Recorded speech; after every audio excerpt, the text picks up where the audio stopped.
Welcome to GTPL news. నేను దీపికా రాజ్. వార్తల ముందుగా హెడ్లైన్స్ చూద్దాం.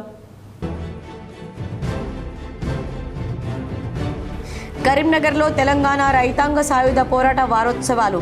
చామనపల్లిలో జెండా ఆవిష్కరించిన సిపిఐ నాయకులు.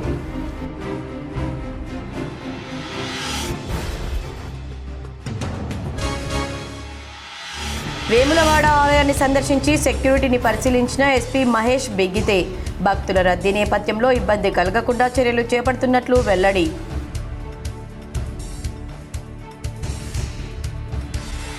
జగిత్యాల జిల్లా పెగడపల్లి తహసీల్దార్ రవీందర్ నాయక్ అరెస్ట్ కలకలం. మహిళా ఉద్యోగిని లైంగికంగా వేధించడంతో కేసు నమోదు చేసి అరెస్టు చేసి జైలుకు పంపిన జగిత్యాల పోలీసులు.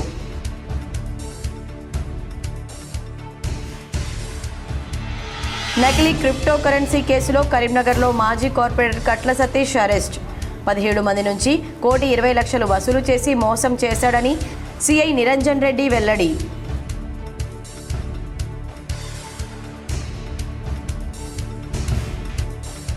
ఉమ్మడి కరీంనగర్ జిల్లాలో తప్పని యూరియా కష్టాలు. వేములవాడలో గ్రోమోర్ ఎరువుల దుకాణం ముందు క్యూ కట్టిన రైతులు.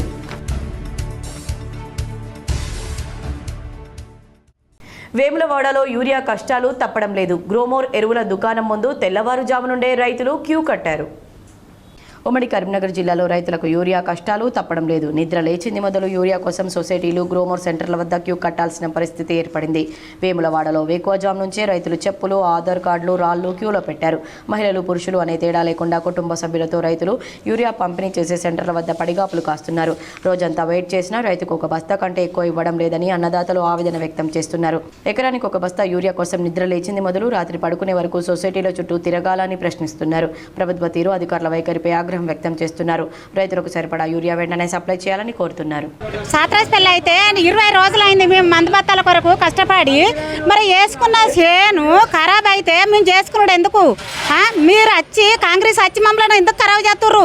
మమ్మల్ని ఎందుకు ఇట్లా చేస్తుర్రు? మమ్మల్ని మోసం చేస్తుండ్రు. మీ భార్యలు, మీ పిల్లలు పెద్దలు అయితే చేనులలో పని చేస్తే మీకు ఏర్పడుతుంది. మేము ఇక్కడ ఒక అవస్థ పడుతున్నాం రోడ్ల పంటి. మేము పని చేసుకోవద్దా? మమ్మల్ని ఏం చేస్తా అనుకుంటుర్రు? మీ గవర్నమెంట్ ఉండేందుకు లేకేందుకు మమ్మల్ని ఎందుకు కష్టపెడుతుండ్రు? మరి పని చేసుకోవద్దా? మరి ఇటువంటి వాళ్ళు వ్యవసాయం ఎందుకు చేసుకుంటుర్రు? మీరు బంద్ కాండ్రి, మేము మందులు ఇయ్యము, మీరు ఎందుకు రైతులు ఇట్లా చేస్తుండ్రు అని మమ్మల్ని మోసం చేసింది మీ గవర్నమెంట్. భారత కమ్యూనిస్టు పార్టీ నాయకులు మాజీ ఎమ్మెల్యే చామనపల్లి చొక్కారావు విగ్రహాన్ని ఆయన స్వగ్రామంలో ఏర్పాటు చేస్తామని సిపిఐ జిల్లా కార్యదర్శి పంజాల శ్రీనివాస్ తెలిపారు. తెలంగాణ రైతాంగ సాయుధ పోరాట వారోత్సవాల్లో భాగంగా కరీంనగర్ రూరల్ మండలం చామనపల్లిలో సిపిఐ ఆధ్వర్యంలో సిపిఐ జెండాను ఆవిష్కరించి చొక్కారావు చిత్రపటానికి పూలమాల వేసి నివాళులర్పించారు. సీనియర్ నాయకులు బుర్రా రాజమల్లును సన్మానించారు. ఈ సందర్భంగా శ్రీనివాస్ మాట్లాడుతూ దేశానికి 1947 ఆగస్టు 15న స్వాతంత్ర్యం వస్తే తెలంగాణకు మాత్రం 1948 సెప్టెంబర్ 17న స్వాతంత్ర్యం వచ్చిందన్నారు. కమ్యూనిస్టు పార్టీ ఆనాడు సాయుధ పోరాటం నేడు సాయుధ పోరాటంతో ఏమాత్రం సంబంధం లేని పార్టీలు, వ్యక్తులు వక్రీకరిస్తున్నారని ఆరోపించారు. చెరిపివేస్తే చరిత్ర చెరిగిపోదని, వాస్తవాలు ప్రజలు గమనిస్తున్నారని, చరిత్రను వక్రీకరించే వారికి రానున్న రోజుల్లో తగిన గుణపాఠం చెప్పక తప్పదని శ్రీనివాస్ హెచ్చరించారు. తెలంగాణ సాయుధ పోరాట వారోత్సవాలకు సంబంధించి భారత కమ్యూనిస్టు పార్టీ రాష్ట్ర సమితిగా సెప్టెంబర్ 11 నుండి మన తెలంగాణకు స్వతంత్రం వచ్చినటువంటి సెప్టెంబర్ 17వ తేదీ వరకు రాష్ట్రంలో అమరులను స్మరించుకుంటూ కార్యక్రమాలను నిర్వహించుకోవాలని మనం ముందుకెళ్తా ఉన్నాం. అందులో భాగంగా కరీంనగర్ జిల్లాలో 11వ తారీఖు రోజు తెలంగాణ సాయుధ పోరాటానికి ఇచ్చినటువంటి నాయకుల్లో ఒకరైనటువంటి బద్దం ఎల్లారెడ్డి గారికి ఘనమైన నివాళులు అర్పించుకొని ఒక 500 బైక్లతోని ర్యాలీ నిర్వహించుకొని తెలంగాణ అమరుల్లో ఒకరైనటువంటి అనబేరి ప్రభాకర్ రావు గారికి నివాళులు అర్పించుకోవడం జరిగింది. వేములవాడ ఆలయ విస్తరణ పనుల నేపథ్యంలో సెక్యూరిటీ పరంగా పోలీసు బందోబస్తును ఎస్పీ మహేష్ బిగతే తనిఖీ చేశారు. సంబంధిత అధికారులకు దిశానిర్దేశం చేశారు. దక్షిణ కాశీగా పేరొందిన వేములవాడ శ్రీ రాజరాజేశ్వర స్వామి వారిని సిరిసిల్ల జిల్లా ఎస్పీ మహేష్ బిగితే దర్శించుకున్నారు. భీమేశ్వర స్వామి ఆలయంలో ప్రత్యేక పూజల అనంతరం దేవాలయంలో జరుగుతున్న అభివృద్ధి పనులను పరిశీలించారు. నిత్యం భక్తుల రద్దీ కొనసాగుతున్న నేపథ్యంలో మరోవైపు ఆలయ విస్తరణ పనులు జరగడం పట్ల ఇలాంటి సెక్యూరిటీ జాగ్రత్తలు తీసుకుంటున్నారో తనిఖీ చేశారు. భక్తుల ఎంట్రీ, ఎగ్జిట్ క్యూ లైన్లను పరిశీలించారు. భక్తులకు ఇబ్బంది కలగకుండా సెక్యూరిటీ పరంగా తగు జాగ్రత్తలు తీసుకోవాలని ఆలయ అధికారులతో పాటు పోలీసులకు సూచించారు. గుడ్ ఆఫ్టర్నూన్ అందరికీ. ఈరోజు నేను SP Sircilla. Today I have visited the Bhimeshwaram temple and also observed ongoing construction work. हमारा जो मेन टेम्पल कुछ दिनों में जो रीडेवलपमेंट का प्लान होगा, तो ये एक एज अल्टरनेटिव फैसिलिटी क्रिएट कर रहे हैं। So as a security point of view मैंने आज विज़िट किया था और थोड़ा सा देख लिया। अभी इधर क्योंकि इसके बाद इधर थोड़ा क्राउड बढ़ने वाला है, तो हमारा ट्रैफिक एंगल और सिक्योरिटी एंगल इसके लिए मैंने आज मेनली विजिट किया था। Thank you. జగిత్యాల జిల్లా పెగడపల్లి మండలం ఎగ్జిక్యూటివ్ మ్యాజిస్ట్రేట్ హోదాలో ఉన్న తహసీల్దార్ రవీందర్ నాయక్ లైంగిక వేధింపుల కేసులో అరెస్టు కావడం కలకలం సృష్టిస్తోంది. మహిళా ఉద్యోగిని పట్ల అసభ్యకరంగా ప్రవర్తించి కామవాంఛ తీర్చాలని కారులో బలవంతంగా ఎక్కించుకున్నాడని మహిళా ఉద్యోగి ఫిర్యాదుతో జగిత్యాల పోలీసులు తహసీల్దార్పై కేసు నమోదు చేసి అరెస్ట్ చేశారు. మేజిస్ట్రేట్ ముందు హాజరుపరచడంతో 14 రోజుల రిమాండ్ విధించడంతో జగిత్యాల సబ్ జైలుకు తరలించారు. లైంగిక వేధింపులతో అరెస్ట్ అయిన రవీందర్ నాయక్ ఆసిఫాబాద్లో డిప్యూటీ తహసీల్దార్గా పనిచేసి 8 మాసాల క్రితం ప్రమోషన్పై పెగడపల్లి తహసీల్దార్గా విధుల్లో చేరారు. విధుల్లో చేరినప్పటి నుంచి రైతులకు సంబంధించిన భూముల రిజిస్ట్రేషన్ విషయంలో డబ్బులు ఇవ్వందే రిజిస్ట్రేషన్ దస్త్రాలపై సంతకాలు పెట్టలేదని ఆరోపణలు వస్తున్నాయి. ఇటీవల నూకపల్లిలో డబుల్ బెడ్రూమ్ ఇళ్ల సర్వే సందర్భంగా పరిచయమైన జగిత్యాల మున్సిపల్ ఉద్యోగితో తహసీల్దార్ రవీందర్ అసభ్యకరంగా ప్రవర్తించాడు. కామవాంఛ తీర్చాలని కారులో బలవంతంగా ఎక్కించుకున్నాడని మహిళా ఉద్యోగి ఫిర్యాదు చేయడంతో కేసు కాకుండా ఉండేందుకు మరో తహసీల్దార్తో మహిళ రాజీ కుదుర్చుకునేందుకు విశ్వ ప్రయత్నం చేశాడు. తహసీల్దార్ వేధింపులు భరించలేని మహిళా ఉద్యోగి చట్టపరమైన చర్యలు తీసుకోవాలని పోలీసులు ఫిర్యాదు చేయడంతో కేసు నమోదు చేసి తహసీల్దార్ను అరెస్ట్ చేసి రిమాండ్కు తరలించినట్లు జగిత్యాల సీఐ కరుణాకర్ తెలిపారు. మహిళా ఉద్యోగి ఫిర్యాదుతో అరెస్ట్ కావడం పట్ల తహసీల్దార్ బాధితులు హర్షం వ్యక్తం చేస్తూ లైంగిక వేధింపులే కాదు అవినీతి ఆరోపణలపైన చర్యలు తీసుకోవాలని బాధితులు డిమాండ్ చేస్తున్నారు. మంచిర్యాల జిల్లా దండేపల్లికి చెందిన రవీందర్ నాయక్ పాపం ఎట్టకిలకు పండడంతో సర్వత్రా హర్షం వ్యక్తం అవుతుండగా ఉద్యోగ వర్గాల్లో ఆందోళన నెలకొంది. ఈరోజు అనగా తేదీ 12/9/2025 రోజున ఒక మహిళా ఉద్యోగి జగిత్యాల టౌన్ పోలీస్ స్టేషన్ నందు ఇందిరామలింగ సర్వేలో భాగంగా జిల్లాకు సంబంధించిన పెగడపల్లి ఎంఆర్ఓ గారు రవీందర్ నాయక్ గారు ఆమెను లైంగికంగా కోరిక తీర్చమని తన కారులో బలవంతంగా ఎక్కించుకొని వెళ్ళి తన లైంగిక వాంఛ తీర్చాలని ఆమెను బలవంతం పెట్టడం జరిగినదని ఆమె ఇచ్చిన ఫిర్యాదు మేరకు నాన్ బెయిలబుల్ శిక్ష నమోదు చేసి ఆయనను కోర్టు యందు ప్రవేశపెట్టడం జరుగుతుంది. నకిలీ క్రిప్టో కరెన్సీ కేసులో కరీంనగర్లో మాజీ కార్పొరేటర్ కాంగ్రెస్ నాయకులు కట్ల సతీష్ను పోలీసులు అరెస్ట్ చేశారు. క్రిప్టో కరెన్సీలో పెట్టుబడి పెడితే 3 లాభాలు వస్తాయని నమ్మబలికి మోసం చేశాడని కరీంనగర్ రూరల్ సిఐ నిరంజన్ రెడ్డి తెలిపారు. 17 మంది నుంచి 1,20 లక్షలు వసూలు చేసి మోసం చేశాడని చెప్పారు. తీగలగుట్టపల్లికి చెందిన నున్సావత్ భాస్కర్ ఫిర్యాదుతో కేసు నమోదు చేసి అరెస్ట్ చేసి రిమాండ్కు తరలించినట్లు సీఐ తెలిపారు. అతని నుంచి ఒక ఐప్యాడ్, 2 మొబైల్ ఫోన్లు, కొన్ని బ్యాంక్ అకౌంట్ వివరాలను స్వాధీనం చేసుకున్నామని ప్రకటించారు. కాంగ్రెస్ ప్రభుత్వం అందిస్తున్న పథకాలను ప్రజల్లోకి తీసుకెళ్లాలని, రానున్న స్థానిక సంస్థల ఎన్నికల్లో మున్సిపల్ కార్పొరేషన్పై కాంగ్రెస్ జెండా ఎగురవేయాలని సూడా చైర్మన్ నగర కాంగ్రెస్ అధ్యక్షుడు కోమటిరెడ్డి నరేందర్ రెడ్డి అన్నారు. కరీంనగర్ జిల్లా కాంగ్రెస్ కార్యాలయంలో జరిగిన నగర కాంగ్రెస్ విస్తృత స్థాయి సమావేశంలో డివిజన్ల అధ్యక్షులకు, ఇన్ఛార్జీలకు, నగర కాంగ్రెస్ నాయకులకు పలు విషయాలపై నరేందర్ రెడ్డి దిశానిర్దేశం చేశారు. ముఖ్యమంత్రి రేవంత్ రెడ్డి నేతృత్వంలో పీసీసీ అధ్యక్షులు మహేష్ కుమార్ గౌడ్ నాయకత్వంలో ప్రభుత్వం కాంగ్రెస్ పార్టీ ప్రజా సంక్షేమం కోసం నిరంతరం కృషి చేస్తుందన్నారు. ప్రతి ఇంటిని టచ్ చేయాలని, నగరంలో భూమి ఉన్న ప్రతి ఒక్కరికి ఇందిరమ్మ ఇల్లు వచ్చే అవకాశం ఉందని, డబుల్ బెడ్రూమ్ ఇల్లు అర్హులకే దక్కాలని చూడాలని, బతుకమ్మ చీరల పంపిణీలో భాగస్వామ్యం కావాలని సూచించారు. పార్టీ కోసం కష్టకాలంలో పనిచేసిన ప్రతి ఒక్కరిని పార్టీ గుర్తిస్తుందని, అందుకు నేనే ఉదాహరణ అని నరేందర్ రెడ్డి పేర్కొన్నారు. కార్పొరేటర్ టికెట్లు ఎవరికి ఇవ్వాలో అధిష్టానం చూసుకుంటుందని, అది ఏ ఒక్కరి చేతిలో ఉండదన్నారు. అల్ఫోర్స్ నరేందర్ రెడ్డి మాట్లాడుతూ, ఎవరమైనా పార్టీ సిద్ధాంతాల ప్రకారం నడుచుకోవాల్సిందే అని, మేము ఎన్నికల్లో పోటీ చేసినప్పటికీ పార్టీ పదవుల్లో ఉన్నవారికి ప్రాధాన్యత ఇస్తూ పనిచేయాల్సిందేనని, నాకు ఎటువంటి గ్రూపులు లేవని, అందరితో కలిసి నా శక్తి మేరకు పనిచేస్తానని తెలిపారు. మాజీ శాసనసభ్యులు ఆరేపల్లి మోహన్, ఎండి తాజ్, కొరివి అరుణ్ కుమార్, శ్రవణ్ నాయక్, సమద్ నవాబ్ తదితరులు పాల్గొన్నారు. కరీంనగర్లో దుర్గామాత నవరాత్రోత్సవాలను వైభవపేతంగా నిర్వహిస్తామని కరీంనగర్ పార్లమెంట్ నియోజకవర్గ ఇన్ఛార్జ్ వెలిచాల రాజేందర్ తెలిపారు. కొత్తపల్లిలోని వెలిచల ప్రజా కార్యాలయంలో దుర్గాదేవి నవరాత్రోత్సవాలు, దసరా వేడుకల నిర్వహణపై రాజేందర్ రావు సమావేశం నిర్వహించారు. ఈ సమావేశంలో కాంగ్రెస్ నాయకులు, మాజీ కార్పొరేటర్లు హర్ష మల్లేశం, ఆకుల ప్రకాష్, ఆకుల నరసయ్య, భూమా గౌడ్ శ్రీనివాస్తో పాటు కాంగ్రెస్ అనుబంధ సంఘాల నాయకులు, మాజీ ప్రజాప్రతినిధులు, డివిజన్ అధ్యక్షులు పాల్గొన్నారు. 9 రోజుల పాటు వైభవంగా బతుకమ్మ, దాండియా కార్యక్రమాలు నిర్వహించాలని నిర్ణయించారు. కరీంనగర్లో 1-2 చోట్ల పెద్ద ఎత్తున దుర్గామాతను ప్రతిష్ఠించి వేడుకలను ఘనంగా నిర్వహిద్దామని రాజేందర్ రావు తెలిపారు. పెద్దపల్లి జిల్లా రామగుండంలో ఎమ్మెల్యే అరాచక పాలన కొనసాగిస్తున్నాడని మాజీ శాసనసభ్యుడు కోరుకంటి చందర్ ఆరోపించారు. గోదావరి కని ప్రెస్ క్లబ్లో ఏర్పాటు చేసిన మీడియా సమావేశంలో చందర్ మాట్లాడుతూ, ఎమ్మెల్యే రాజ్ ఠాకూర్ మక్కాన్ సింగ్ కు చట్టాలు చుట్టాలు అవుతున్నాయని ఎద్దేవా చేశారు. కూల్చివేతలకు నిరసనగా ఈ నెల 15న కోల్ బెల్ట్ బంద్ కు పిలుపునిచ్చామని, అదేవిధంగా చెలో కలెక్టరేట్ కు నిర్వహిస్తున్నామని తెలిపారు. అభివృద్ధి పేరిట కూల్చివేతలకు పాల్పడుతూ చిరు వ్యాపారులను రోడ్డు పాలు చేస్తున్నాడని, కనీసం ఉపాధి లేకుండా చేస్తున్నాడని ఆరోపించారు. పాలనపై అవగాహన లేని ఎమ్మెల్యే వ్యాపారులను, ప్రజలను నష్టపరుస్తున్నారని పేర్కొన్నారు. ఎలాంటి ముందస్తు సమాచారం లేకుండా కూల్చివేతలను వెంటనే నిలిపివేయాలని డిమాండ్ చేశారు. పని పెట్టిండు, వాళ్ళు కేసు పెట్టి రెడ్డి పీసోళ్ళు. అసలు అవగాహన ఉండి పని జరుగుతుందా, కక్ష సాధింపుతోని పని జరుగుతుందా అర్థం కాని పరిస్థితి అలా రామగుండంలో పాలన నడుస్తూ ఉన్నది. మేము ఆ చిరు వ్యాపారస్తులకు నీడ చూపెట్టండి, జరిగినటువంటి నష్టానికి నష్టపరిహారం కల్పించండి అని డిమాండ్ చేస్తే కొంతమంది పాలేర్లతోని ఏది పడితే అది మాట్లాడిస్తాడు. అక్కడి నుంచి వచ్చేసి గాంధీ మార్కెట్ కూలగొట్టిండు. దాని మీద అసలు వాళ్లకు ముందస్తు సమాచారం లేదు. లక్షలాది రూపాయలు వాళ్ళు మట్టిపాలైపోయినాయి. తోటవేని ఎన్నికల సమయంలో ఏదో ఈ ఎమ్మెల్యేకు వ్యతిరేకంగా మాట్లాడిండని ఆయనను టార్గెట్ చేసి ఆ శివాజీనగర్ మార్కెట్ మొత్తం కూలగొట్టిండు, ఇక్కడి నుంచి అక్కడి దాకా. దాన్ని రోడ్డు వెడల్పు అని అంటారు. ఇలా లక్ష్మీనగర్ పోతే ఎన్టీపీసీ, అన్నపూర్ణ కాలనీ, ఎక్కడికి పోయినా కూడా అసలు ఎవరు కూలగొడతారు, అసలు ఏం జరుగుతుంది, అసలు కూలగొట్టడానికి ఏమైనా ఓ ప్రణాళిక ఉందా అని అడిగితే వాళ్ళ మీదనే చిన్న చిన్న వ్యాపారాలు చేసుకునేటువంటి వాళ్ళను ఎలా ఇబ్బందులు పాలు చేసేటువంటి ఆలోచన జరుగుతూ ఉన్నది.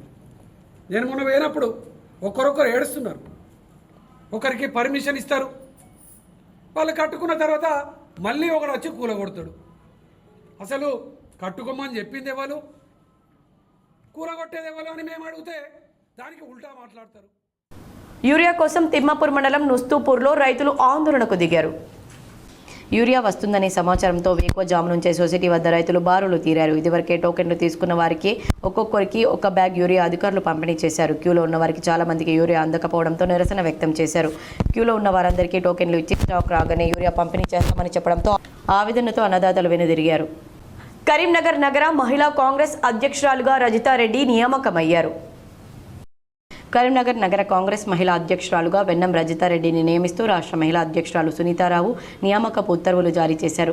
జిల్లా అధ్యక్షురాలు కర్ర సత్య ప్రసన్నారెడ్డి చేతుల మీదుగా కరీంనగర్ నగర అధ్యక్షురాలు రజితారెడ్డి నియామక పత్రం అందుకున్నారు. ఈ నియామకానికి సహకరించిన వారందరికీ కృతజ్ఞతలు తెలిపారు రజితారెడ్డి. రాబోయే మున్సిపల్ ఎన్నికల్లో మెజార్టీ స్థానాలు కాంగ్రెస్ గెలిచి కార్పొరేషన్ను కైవసం చేసుకునేలా కృషి చేస్తానని తెలిపారు. త్వరలోనే నగరంలోని అన్ని డివిజన్లలో కమిటీలు వేసి పార్టీని బలోపేతం చేస్తానని చెప్పారు. కాంగ్రెస్ పార్టీ నాయకులకు, కార్యకర్తలకు, మా అభిమానులకు నా హృదయపూర్వక నమస్కారాలు తెలియజేసుకుంటూ, మా రాష్ట్ర అధ్యక్షురాలు సునీతారావు గారి ఆదేశాలతో, మా జిల్లా అధ్యక్షురాలు కర్ర సత్యప్రసన్నారెడ్డి గారి అనుమతితో నేను కరీంనగర్ మహిళా కాంగ్రెస్ టౌన్ ప్రెసిడెంట్గా బాధ్యతలు తీసుకున్నాను. ఈ నా నియామకానికి సహకరించిన మా అన్న బీసీ మరియు రవాణా శాఖ మంత్రి పొన్నం ప్రభాకర్ గారికి ప్రత్యేక కృతజ్ఞతలు తెలుపుకుంటూ, అలాగే మా జిల్లా అధ్యక్షురాలు ప్రసన్నారెడ్డి గారికి కూడా ప్రత్యేక కృతజ్ఞతలు తెలుపుకుంటున్నాను. రాబోయే స్థానిక సంస్థల ఎలక్షన్లో, మున్సిపల్ కార్పొరేషన్ ఎలక్షన్లో మహిళా కాంగ్రెస్ బలోపేతానికి కృషి చేస్తూ అతి తొందరలోనే మహిళా కాంగ్రెస్ కమిటీలను పూర్తి చేస్తానని కోరుకుంటూ మరొకసారికి అందరికీ నమస్కారాలు తెలియజేసుకుంటున్నాను. ప్రముఖ పుణ్యక్షేత్రం కొండగట్టుకు భక్తులు పోటెత్తారు. అంజన్న సన్నిధిలో నిర్వహించిన ఉమ్మడి ఆదిలాబాద్ జిల్లా గిరిజన కళాకారుల చిరుతల భాగవతం అలరించింది. జగిత్యాల జిల్లా కొండగట్టు ఆంజనేయ స్వామి ఆలయానికి భక్తులు పోటెత్తారు. శనివారం భక్తుల రద్దీ ఆధ్యాత్మిక వాతావరణంతో ఆలయ ప్రాంగణం కలకలలాడింది. అంజన్న దర్శనానికి తరలివచ్చిన భక్తులు ప్రత్యేక పూజల అనంతరం ఆధ్యాత్మికత ఉట్టిపడేలా ప్రదర్శనలు నిర్వహించారు. ఉమ్మడి ఆదిలాబాద్ జిల్లాలోని ఉట్నూర్, ఇంద్రవెల్లి, జైపూర్, నన్పూర్ నుంచి తరలివచ్చిన గిరిజన కళాకారులు చిరుతల భాగవతం ప్రత్యేక ఆకర్షణగా నిలిచింది. శ్రావ్యమైన పాటలు, నృత్యం, తాళనాదాలతో భక్తులను అలరింపచేశారు. ఆలయ ప్రాంగణమంతా శ్రీరామ జయ రామ జయ జయ రామ జై హనుమాన్ నినాదాలతో మారుమోగింది. భక్తులు దర్శనంతో పాటు భాగవతాన్ని వీక్షించి ఆనందాన్ని వ్యక్తం చేశారు. జగిత్యాల జిల్లా కోరుట్ల పట్టణంలోని 21వ వార్డులోని బిలాల్పురాలో నిర్మాణంలో ఉన్న ఇందిరమ్మ ఇండ్లను మహిళలతో కలిసి కోరుట్ల కాంగ్రెస్ పార్టీ సీనియర్ నాయకులు జువ్వాడి నరసింగరావు పరిశీలించారు. కోరుట్ల పట్టణంలోని బిలాల్పుర ప్రాంతంలో నిర్మాణంలో ఉన్న ఇంటిని పరిశీలిస్తున్న సమయంలో తనకు ఫస్ట్ విడత ₹1,00,000 అకౌంట్లో డబ్బులు వచ్చాయని ఆ సమయంలో మున్సిపల్లో పనిచేసే 21వ ఆఫీసర్ సాహిల్ అనే వ్యక్తి కేవైసీ పేరుతో తమ వద్ద ₹15,000 లంచం తీసుకున్నారని తన కుమారుడు ప్రశ్నిస్తే తిరిగి ఆ డబ్బులు ఇచ్చేశాడని తెలిపిన మహిళ ఇందిరమ్మ ఇళ్ల విషయంలో ఇలాంటి అవినీతి జరగకుండా ఉండేందుకు ప్రభుత్వం ఒక యాప్ను ప్రారంభించిందని లబ్ధిదారులు ఎవరు కూడా అధికారులకు గాని నాయకులకు గాని డబ్బులు ఇవ్వవద్దని కాంగ్రెస్ పార్టీ సీనియర్ నాయకులు జువాడి కృష్ణారావు తెలిపారు.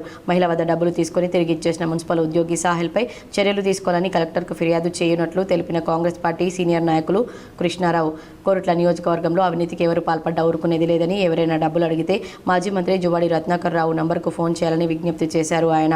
ఈ కార్యక్రమంలో కాంగ్రెస్ పార్టీ 21వ వార్డు ఇన్ఛార్జ్ రిజ్వాన్ పాషా, 20వ ward incharge Chityala Lakshminarayana, Congress party నాయకులు, కార్యకర్తలు తదితరులు పాల్గొన్నారు. మహిళ దగ్గర ఒక ఆఫీసర్ ఏదైతే ఉన్నదో ఇది వీళ్ళు కేవైసీ కావాలని చెప్పి ఈ విధంగా పైసలు తీసుకోవడం తప్పు.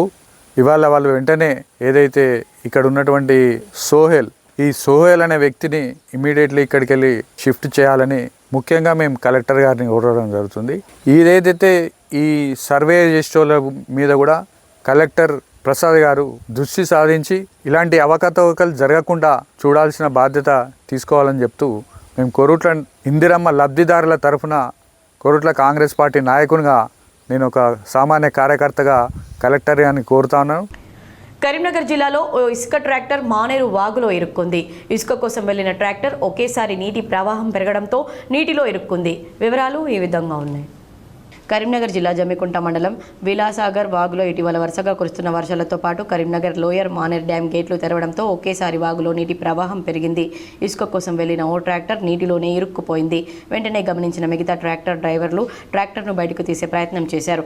డబ్బాతో సహా ట్రాక్టర్ బయటికి రాకపోవడంతో డ్రైవర్ను ట్రాక్టర్ ఇంజన్ను బయటకు తీశారు. ట్రాక్టర్ డబ్బా మానేరు వాగులోనే ఉండిపోయింది. మానేరులోకి వరద నీరు భారీగా వస్తుందని మానేరు పరివాహక ప్రాంత ప్రజలు అప్రమత్తంగా ఉండాలని అధికారులు కోరుతున్నారు. కరీంనగర్ జిల్లాలో సైబర్ నేరగాళ్లు కొత్త పుంతలు తొక్కుతున్నారు. ఏదో ఒక మార్గంలో డబ్బులు దండుకోవాలనే ఉద్దేశంతో అమాయక ప్రజలను టార్గెట్ చేస్తున్నారు. కరీంనగర్ జిల్లా హుజరాబాద్ పట్టణానికి చెందిన మోబిన్ నుస్రత్ దంపతులకు 2 కూతుళ్లు 1 కొడుకు. 2 కూతుళ్లు స్థానిక ప్రభుత్వ జూనియర్ కళాశాలలో ఇంటర్మీడియట్ చదువుతున్నారు. అయితే ఒక పోలీస్ అధికారి డీపీతో ఉన్న నంబర్ నుండి నుస్రత్కు ఫోన్ వచ్చింది. అటు నుండి మాట్లాడిన సైబర్ నేరగాడు మొదట వివరాలన్నీ తెలుసుకున్నాడు. అనంతరం నీ కూతురు ఒక కేసులో ఇరుక్కుందని పోలీస్ స్టేషన్కు తీసుకెళ్లి విచారిస్తే నిజం ఒప్పుకుందని, కేసు కాకుండా ఉండాలంటే తమకు 30,000 ఇవ్వాలని డిమాండ్ చేశారు. ఫోన్పే ద్వారా పే చేయాలని కోరాడు.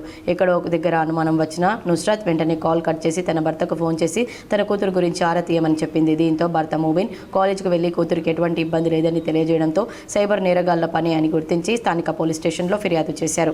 ఫిర్యాదు అందుకున్న పోలీసులు విచారణ చేపట్టి మూబిన్ దంపతులకు భయపడాల్సిన అవసరం లేదని ధైర్యం చెప్పారు. సైబర్ నేరగాళ్లతో జాగ్రత్తగా ఉండాలని, ఎవరికైనా అనుమానం వస్తే తమను సంప్రదించాలని పోలీసులు కోరుతున్నారు. కొంత ప్రాంతాలలో ఈ నేరాలకు పాల్పడుతున్నారు. రోజు రోజుకి ఈ సైబర్ నేరాలు అనేది పెరిగిపోతున్నాయి. వీటి పట్ల ప్రజలందరూ కూడా అప్రమత్తంగా ఉండాలి. ఈ మధ్య రీసెంట్గా వాళ్ళు మీ ఫోన్ హ్యాక్ చేసి మీ ఫోన్ నెంబర్లో వాళ్ళు తీసుకొని మీకు కాల్ చేసి మీ కుటుంబ సభ్యులకు కానీ మీ బంధువులకు కానీ వాళ్ళ మీద అట్లా కేసులు అయినాయి, వాళ్ళని అరెస్ట్ చేస్తున్నాము, రిమాండ్ చేస్తామని, లేదంటే వాళ్ళని ఇట్లా థర్డ్ డిగ్రీ ఉపయోగించి హరాస్మెంట్ చేస్తామని చెప్పేసి అని మీకు కాల్ చేసి మిమ్మల్ని కొంచెం భయభ్రాంతులకు గురి చేసి మీ దగ్గర నుండి డబ్బులు లాగే ప్రయత్నాలు చేస్తున్నారు. కాబట్టి ప్రజలు అలాంటి ఫేక్ కాల్స్ ఏమైనా వచ్చినట్లయితే వాటికి మీరు భయపడకుండా మీరు వచ్చి మా పోలీస్ స్టేషన్లో కంప్లైంట్ చేయాలి. అలాగే వాళ్ళు ఇక్కడ డబ్బులు ఏమైనా డిమాండ్ చేసినట్లయితే వారికి మీరు డబ్బులు ఎట్టి పరిస్థితుల్లో పంపద్దు. అలా పంపినట్లయితే కదా మీరు మోసపోవడం జరుగుతుంది. కాబట్టి ఇట్లాంటి ఫేక్ కాల్స్ వచ్చినప్పుడు వారికి ఎటువంటి స్పందన ఇవ్వకుండా మీరు పోలీసులను సంప్రదించి పోలీసుల యొక్క సలహాలు తీసుకోవాలని చెప్పేసి నేను కోరుతున్నాను. అలాగే ఇప్పుడు ఈ ఆన్లైన్ ట్రేడింగ్ అని చెప్పేసి మీరు ₹1000 ఇన్వెస్ట్మెంట్ చేస్తే 10,000 వస్తాయని చెప్పేసి మనకు ఈ వాట్సాప్ దాంట్లో కానీ లేదా ఇన్స్టాగ్రామ్లో ఈ సోషల్ మీడియా సంబంధించినటువంటి కొన్ని యాప్స్లలో వాళ్ళు లింకులు పంపించేసి మీకు ఆన్లైన్లో మీరు పెట్టుబడి పెడితే ₹1000 పెడితే 10,000 ఇస్తాము, 10,000 పెడితే ₹1,00,000 వస్తాయని చెప్పేసి మనకు కొంత ఆశ చూపించి వాళ్ళు మనం ఒక దానికి టెంప్ట్ అయిపోయి మనము ఇన్వెస్ట్మెంట్ పెట్టినట్టయితే ఫస్ట్ కొంత ఇస్తారు. మనం ₹1000 ఇన్వెస్ట్మెంట్ చేయగానే మనకు 5,000 10,000 వస్తాయి. దెన్ మళ్ళీ ఇన్వెస్ట్మెంట్ చేస్తే మరి 20,000 30,000 వస్తుంటాయి. అట్లా మనతో ఇన్వెస్ట్మెంట్ చేస్తూ ఉంటారు. మన అకౌంట్లో డబ్బులు మాత్రం మనకు ₹1,00,000 వచ్చినట్టు. వార్తలు ముగించే ముందు హెడ్లైన్స్ మరోసారి. కరీంనగర్లో తెలంగాణ రైతాంగ సాయుధ పోరాట వారోత్సవాలు. చామనపల్లిలో జెండా ఆవిష్కరించిన సిపిఐ నాయకులు.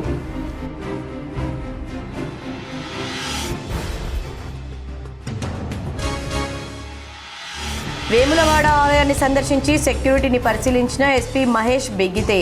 భక్తుల రద్దీ నేపథ్యంలో ఇబ్బంది కలగకుండా చర్యలు చేపడుతున్నట్లు వెల్లడి.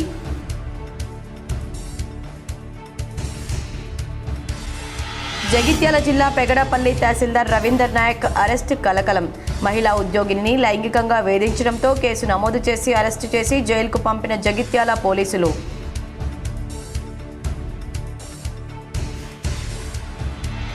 నకిలీ క్రిప్టో కరెన్సీ కేసులో కరీంనగర్లో మాజీ కార్పొరేటర్ కట్ల సతీష్ అరెస్ట్. 17 మంది నుంచి ₹1,20,00,000 వసూలు చేసి మోసం చేశాడని సిఐ నిరంజన్ రెడ్డి వెల్లడి.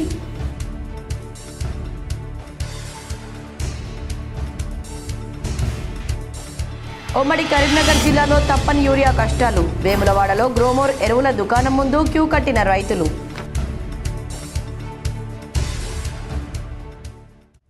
ఈ వార్తలు ఇంతటితో సమాప్తం. తిరిగి ప్రసారమయ్యే వార్తల్లో మళ్ళీ కలుద్దాం. అంతవరకు చూస్తూనే ఉండండి మీ GTPL.